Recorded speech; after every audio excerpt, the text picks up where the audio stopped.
The Marvel films have proven to be some of the most successful and popular films in recent memory. They've broken box office records and have helped make comic book fandom popular amongst the masses. But despite the financial power backing up these mega blockbusters, one might notice a few discrepancies. This is inevitable when the producers are making one cinematic universe spread over multiple films, but in doing so, they've created some glaring plot holes that are unforgettable once you know they're there. Here are Screen Rant's 10 Marvel plot holes so big even 2 Hulks can't fill them. Don't forget to swing your Asgardian hammer over to the like and subscribe buttons to stay up to date on everything Screen Rant. Also, can you guess the film that goes with these emojis? Stay tuned for the answer. And it goes without saying, but spoiler alert if you haven't seen the Marvel films. An entertaining science project. In Captain America: The First Avenger, audiences get to see the origin story behind one of the most beloved Marvel characters ever. Initially a scrawny and weak recruit in the army during World War II, Steve Rogers impressed the higher-ups with his display of bravery and selflessness, Grenade!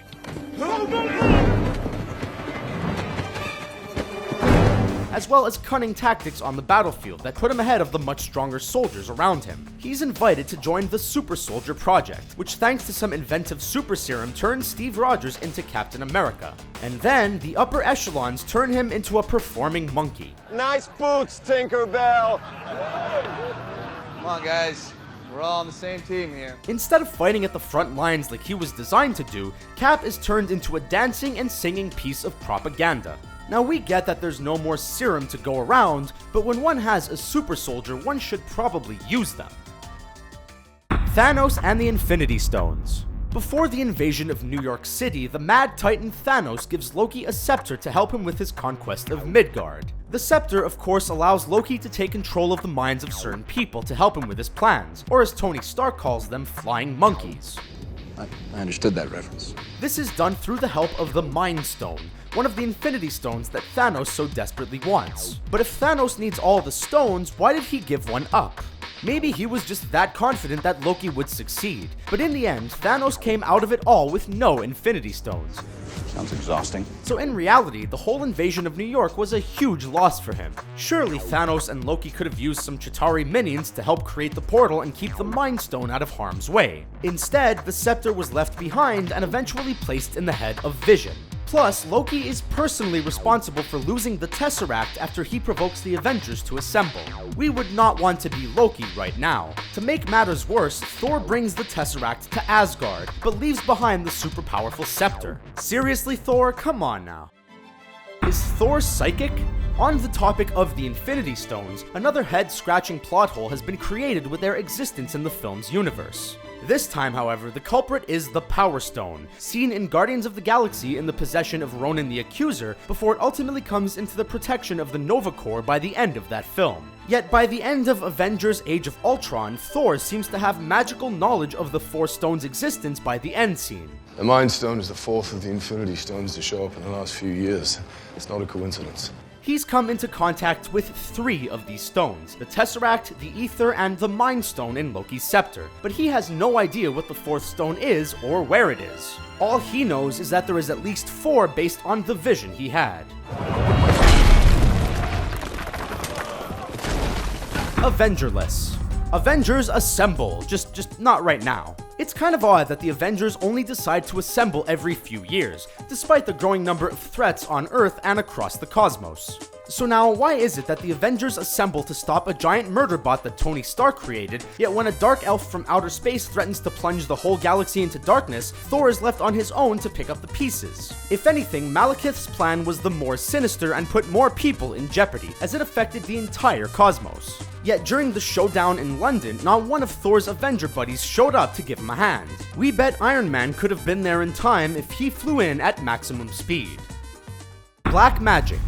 By the end of the first Thor movie, the God of Thunder himself is forced to destroy the Bifrost in order to save Jotunheim from utter destruction. Without the Bifrost, Thor and the other Asgardians are unable to travel between realms. Yet by the time of the Avengers, Thor is somehow given the ability to travel to Earth and back without the help of the Rainbow Bridge. How in Asgard is this possible? The only explanation audiences got was that Odin must have used black magic in order to conjure Thor to Earth. But why doesn't anyone use this black magic ever again? Why does anyone even need the Bifrost in the first place? If there are consequences to using black magic, then how come Odin looks just dandy during the events of the Dark World?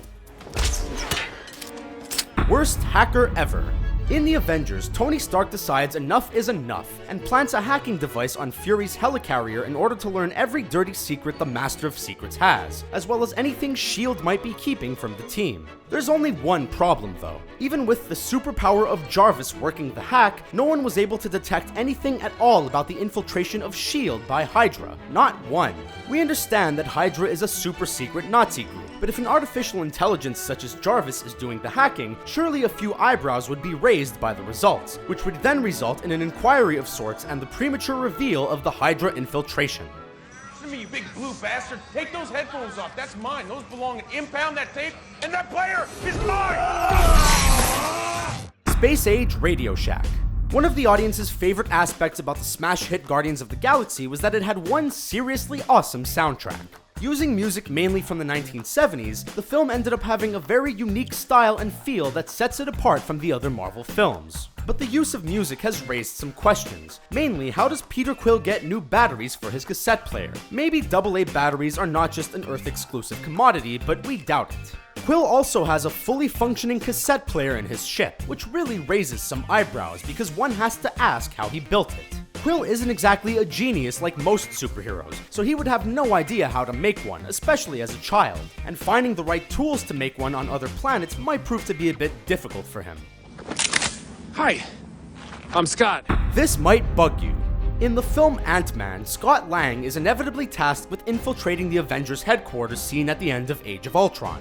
But instead of agents and superheroes littering the base, there seems to be only Falcon on duty. Now we know Avengers don't assemble that often, and based on the information given to us between Ultron and Civil War, only Cap, Iron Man, Hulk, and Thor should be absent. The rest, such as Vision and Scarlet Witch, should most definitely be on the base. Sorry, I just have one question. Who are you? Who is she? What the hell's going on? And can I go back to jail now? Also, if there was a mission going on, why is Falcon the odd man out? Why leave only one person to guard the base? It's almost as if the movie ran out of budget for more Avengers. Was that really necessary? At the end of Captain America: The First Avenger, Steve Rogers decides the best course of action would be to crash his plane and the Tesseract into the ocean, which would keep the Infinity Stone out of harm's way in an attempt to hide it from the world. Which isn't a bad idea, it's probably better there than in some vault, but why did Cap have to go down with the plane? Surely he could have bailed out in the final moments and survived. It's not like he needs a parachute. Was he wearing a parachute? No. No, he wasn't. Furthermore, Cap must have realized that someone would come looking for the wreckage and ultimately find the Tesseract, which would have been found in the ocean a few miles away. In the words of Iron Man himself, Not a great plan. a removable arc. During the events of the first Iron Man, Tony is forced to install an arc reactor into his chest in order to save his life. The reactor would later go on to power up the Iron Man suit. In other words, it's a pretty important piece of technology for Tony to be in possession of. It's curious then that by the end of Iron Man 3, Tony can somehow have the arc surgically removed without the shrapnel near his heart finally killing him. Furthermore, how come he has another arc inside of him by the time of the events of Age of Ultron? What was the point of the surgery then? This scene would have been great if it was the last we ever saw of Tony, but knowing that he comes back begs the question why it was even done in the first place and why it wasn't done sooner if it was never a health risk. Clearly, I made a mistake. Sam, I was wrong. So there you have it. 10 Marvel plot points so big even 2 Hulks can't fill them. What did you think of our list? Which Marvel plot points bug you or take you out of the experience the most? The MCU is a huge and ambitious project, so does that excuse these kinds of plot holes or does it make them that much worse? Whatever you think, let us know in the comments section below, and don't forget to hit that subscribe button to stay in the loop with Screen Rant. Enjoying our videos? Want more? Then grab your vibranium shields and head on over to CBR for even more fun and geeky content. Thanks for watching.